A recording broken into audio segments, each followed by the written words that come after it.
But if you're leveraging it up this way, which is what I tended to do, I don't even want to do it right now. Welcome to the Better Buy, where I give you the information you need on the stuff that you want so you can make the better buy. In this video, I'm going to be sharing with you my update on the Pocket 3, this little camera that everybody's been talking about for so long. So one thing that I did recently is I got this Falcam Ulanzi mount. It's a quick release plate. Let me show you. I made a whole video on this, and it's a much longer video, but the link is in the description. This is the F22. This is not sponsored. This is brought to you by the Better Buy because I did it myself.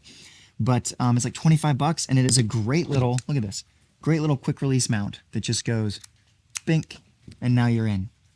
So super high quality, really durable, really nice connection points. The locking mechanism is, I'm trying to put this behind my white hat so you can see it, but it's just a really nice, easy to use quick release mount. So, and it fits in the bag because it's so small, little tiny thing.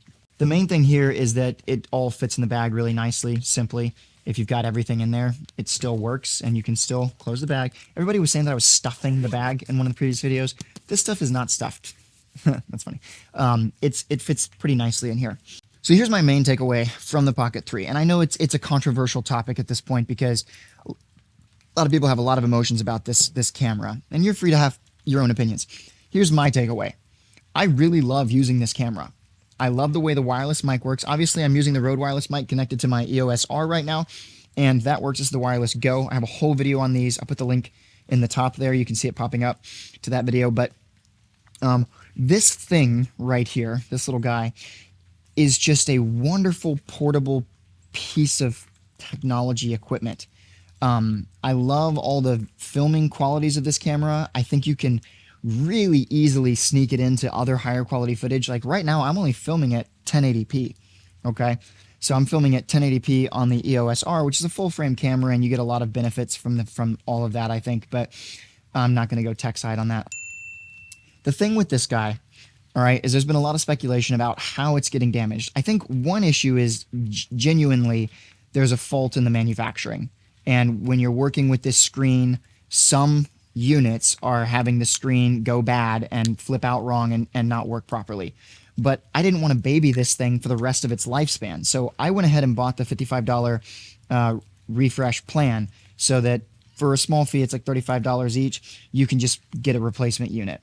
And that's because I just know that I really enjoy using this camera, and while I'm going to take care of it and be careful, the screen might go bad again. It might go bad a couple of times again. And, you know, I'd rather just be able to get a new one and keep going because I love everything else about this experience.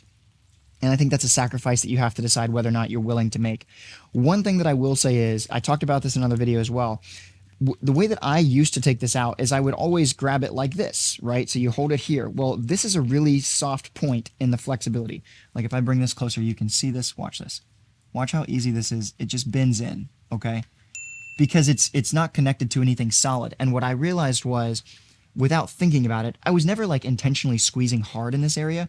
But if you're leveraging it up this way, which is what I tended to do, I don't even want to do it right now. I don't want to do it.